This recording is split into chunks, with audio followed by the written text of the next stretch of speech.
What's going on YouTube? JT is Reborn here, and welcome back to another edition of my DC comic book reviews. And in this video, we're going to talk about Absolute Batman issue number 8.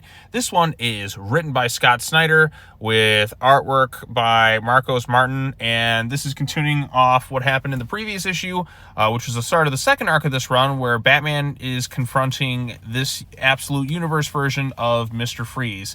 Now, this isn't the same type of Victor Freeze you would expect like we saw in the mainline universe.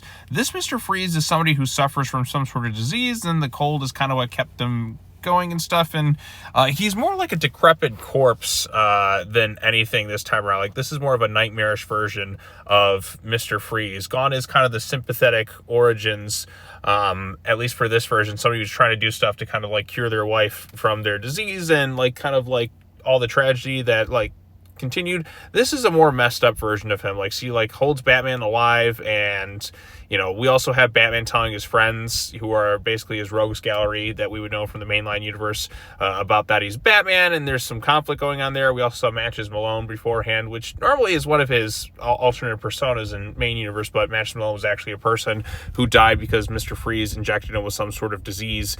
And Batman is pretty much like about to be beaten, but he kind of finds the will of sorts to kind of keep going, and goes to try and fight Mr. Freeze, who just, like I said, looks pure nightmare fuel within this particular universe. And eventually, like I said, he's able to kind of escape and try to like get out of the situation for now, but he's still kind of in a weakened state.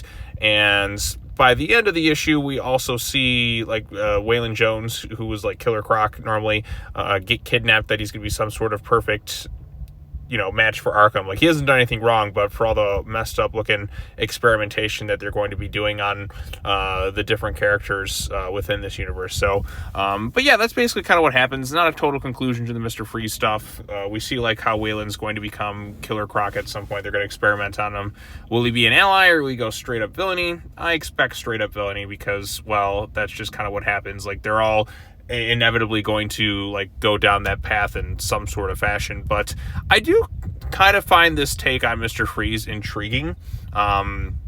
I still prefer the main universe take on it, but like for a different universe, making Mr. Freeze like this, basically this rotting corpse, is kind of an interesting angle. Like, it definitely leans into the horror elements, and it's all sorts of like messed up looking, and he has a creepy design. Like, he doesn't really like wear the suits like he normally does. Like, look at his red eyes. He looks like a damn demon with all this stuff going on, and like he just doesn't have any real like sympathetic like angles to him in the same way that the main universe Mr. Freeze has. So if you're looking for, like I said, a really kind of weird messed up version of Mr. Freeze, you definitely got something in this one. So I like I said, I still prefer that Mr. Freeze was one of the few kind of like legit like well handled sympathetic villain angles in the main universe. Like, other characters like Joker and all that too, like, nah, you have no sympathy for me, you're just terrible. But Mr. Freeze actually had kind of like reasons in some ways to kind of do some of the things he did. But here in this version, yeah, he had like a disease and that, but like at a young age, but he's just so far kind of gone,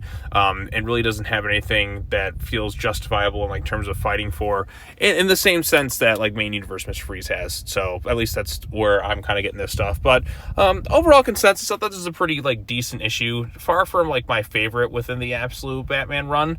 We do get some pretty nightmarish stuff, which is kind of cool, and we're setting the stage for what they're doing at Ark M.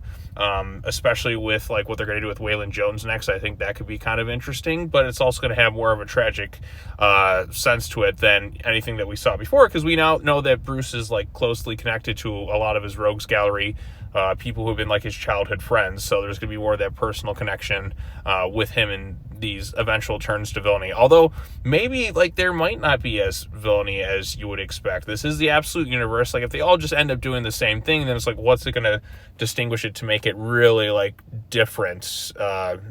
So, especially given the way he kind of started. But hey, Harvey Dent was his friend in the main universe, and then he became Two-Face and all messed up in that way.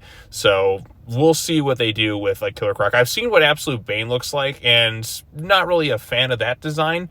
But Absolute Mr. Freeze, like, he works, like I said, as this nightmarish, ghoulish thing, and it looks kind of cool. Like, I'll give it that. It looks kind of unique and interesting, so, but I much prefer kind of the classic Mr. Freeze design, so this is one of those absolute, like, universe changes where I'm just like, yeah, you know, it's kind of cool for this nightmarish thing, but I still prefer kind of the original version, so, whereas, like, certain things, like, what they did with like Black Mask, making him like way more messed up than he normally is, I suppose. I mean, Black Mask is a pretty dark character. I thought that was kind of interesting. So, but hey, you know what? Absolute Batman, still pretty solid through 8 issues. This one just didn't wow me as much as the other ones. I don't know what it is. Like, maybe it's because, like I said, I prefer classic Mr. Freeze a lot more.